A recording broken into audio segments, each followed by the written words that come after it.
ইনকিলাব মঞ্চের মুখপাত্র শরীফ ওসমান হাদী হত্যাকাণ্ড নিয়ে নতুন করে গুরুত্বপূর্ণ তথ্য সামনে এনেছেন সংগঠনটির ঢাকা বিশ্ববিদ্যালয়ের শাখার মুখপাত্র ফাতিমা তাসনিম জুমা।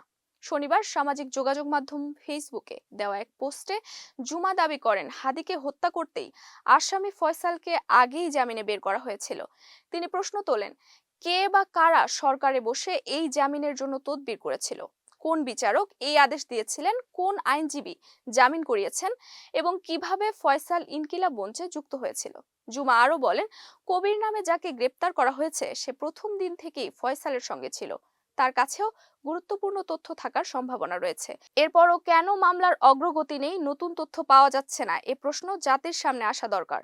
তিনি অনুসন্ধানী সাংবাদিকদের এসব প্রশ্নের উত্তর জনসম্মুখে তুলে ধরার আহ্বান জানান, যাতে হত্যাকাণ্ডের নেপথ্যের জট খুলে যায়। গত 12ই ডিসেম্বর ঢাকার পুরানা পল্টনে গুলিবিদ্ধ হন শরীফ ওসমান হাদী। উন্নত চিকিৎসার জন্য সিঙ্গাপুর নেওয়ার পর 19 ডিসেম্বর তিনি মারা যান। ইনকিলাব মঞ্চ ইতোমধ্যে ঘোষণা দিয়েছে, 22 কার্যদিবসের মধ্যে বিচার না হলে সরকার পতনের আন্দোলনে যাবে তারা।